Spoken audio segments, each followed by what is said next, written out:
กว่าจะมาเป็นโตเฮาในเวอร์ชันปัจจุบันมันบ่ได้ง่ายเลยสิมีไผฮู้ว่าเฮามีความพยายามมาขนาดใด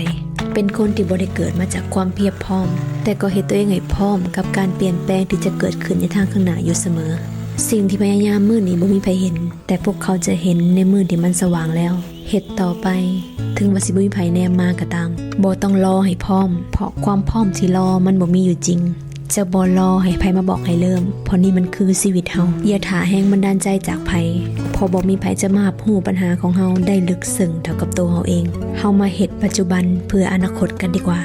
ทุกๆมื้อที่ได้ลงมือทำมันคือการบ่มตัวเองถึงสิบ่มีไผเห็นก็บ่ฟ้าวให้ผู้ใดแนมมาพัฒนาตัวเองไปเรื่อยๆจนกว่าจะมีคนบอกว่าชีวิตเฮาโคตรจะมาไกลหากได้ยินเสียงผ่านเข้ามาในหูว่าคนแบบเฮาบ่น่าจะเฮ็ดได้นั่นแหละคือเสียงของความท้าทายเสียงนี้เลยคือแรงบันดาลใจ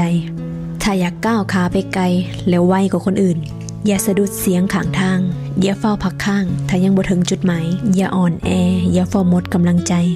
ถ้าสองมือยังเฮ็ดได้สองขายังก้าวไหวจงเฮ็ดต่อไปจนกว่าจะสำเร็จอย่าให้เสียงดังกว่าการกระทำบ่เฝ้าประกาศให้ไผฮู้ปล่อยให้ผลงานเป็นตัวนำทุกๆการลงมือทำที่เจ้าสั่งสมมามันจะตอบแทนเจ้าอย่างสาสมเมื่อถึงเวลาลงมือเฮ็ดอย่างเงียบๆและจงปล่อยให้ผลงานดังกว่าคำ